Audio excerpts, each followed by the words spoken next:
Energy and life. The sun gives us what we believe, removes what we dare not see, hopes and brings prosperity to those of earthly nature due. As clay instruments, built with the ability of psychic and higher frequency understanding, we become charged by this love, this secret connection, that over time only grows stronger, and only in ritual can one cement it. Clay must be baked, cared for, and tended, and then its magic can be revealed, purity or impurity raised, removed, or accepted, and in this a vase created. To those of ritual this is called a vessel.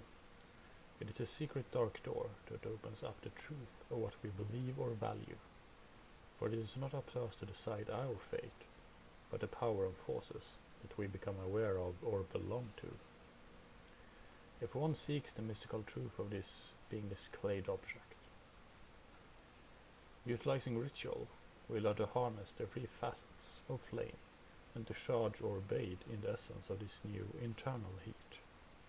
To some it is like a walk in the park, to others it's like being reborn, but it is nevertheless necessary if one wishes to touch the end of this book and its methods.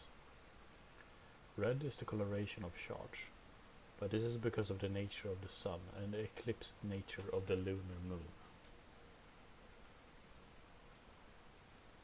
Corpus, the shell. The body radiates three loves of light, sometimes four, but to the basic, three. Each aura, as it is called, is set up with a task. The inner aura of the three is to use and replace the current aura if needed. The secondary is to bounce back and block or even rewrite another aura if it is intruding. And the first aura is the strongest of all. It is to accept the frequencies that surrounds it, as aura rewriting is as code into the physical, and transfer it to the other two auras as a kind of offering.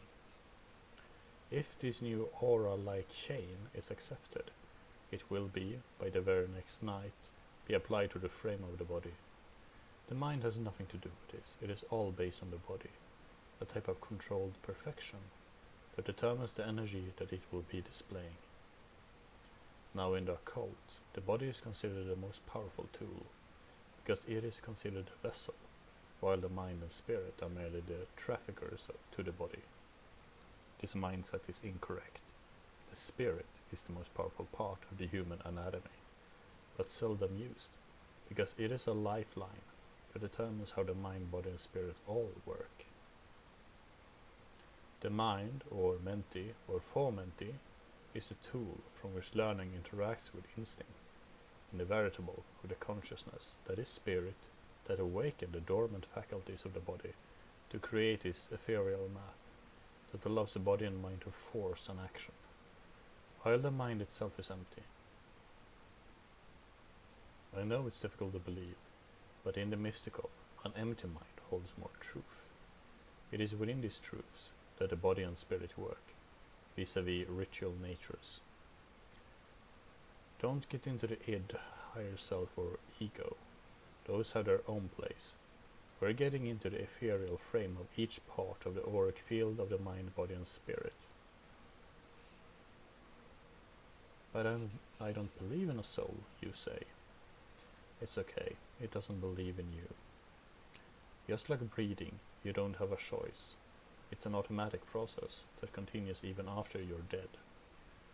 It is unfortunate that those who lose their way in the knowledge of the mind and body end up an invisible construct of their own creation, and then it takes the self or the spirit or even the soul to remove them from it.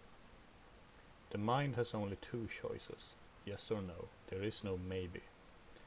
Mystically speaking, the road to maybe is no. All choices of the mystical, ethereal, or higher understanding are a yes or no. The body then proceeds to act on it completely with ultimate autonomy and defines its worlds by it. Now you talk about these veils. Well, they are the fields from which the body, mind and spirit must pass through, like depths in the ocean, in order to reaffirm their ability to survive in each. This is not sociology, we are not talking about the enhanced doctor version, but the mystical construct for which only those of temple mystery share the information. Leave your theologies in the back door of taboo.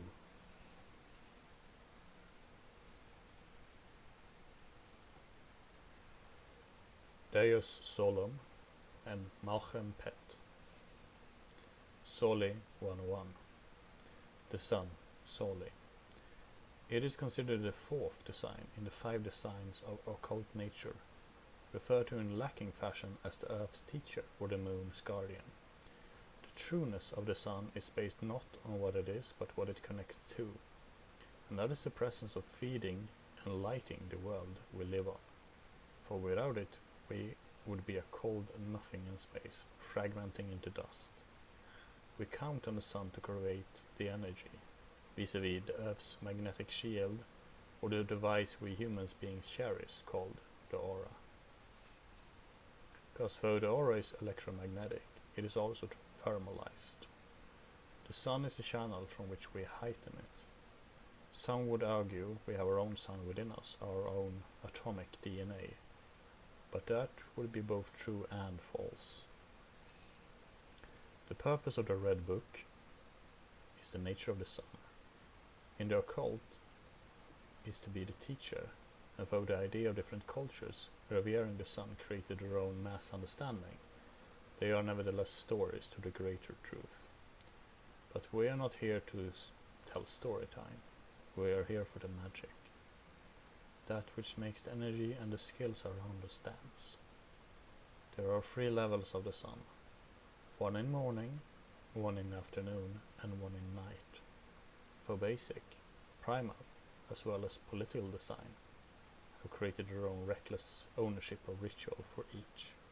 They nevertheless fail at the truth and the truthness of the answer.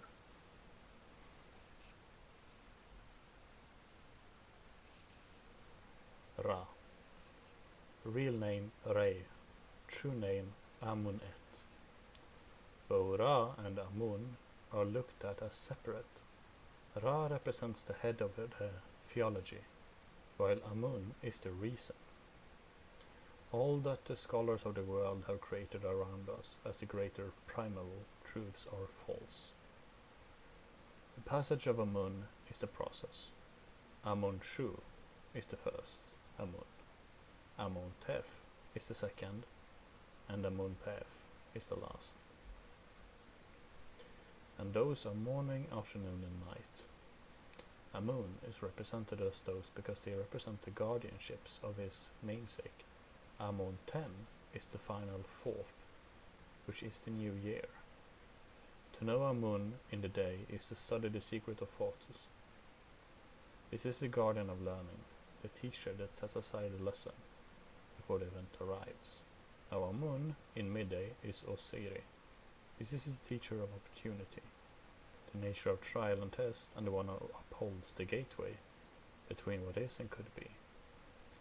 In basic theology, he is the gatekeeper to the underworld, but that is not, he is seen as that. Now Amun at night is considered a cross between Horus, true name Honorus, and Isis, true name Is. It's because night is deliberated between 2 versions of power, space and the stars. Is in charge of the stars, and Honorus is in charge of space.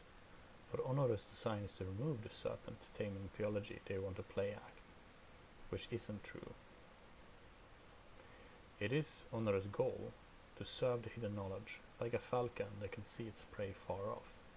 It is in its nature. The same must be said for this.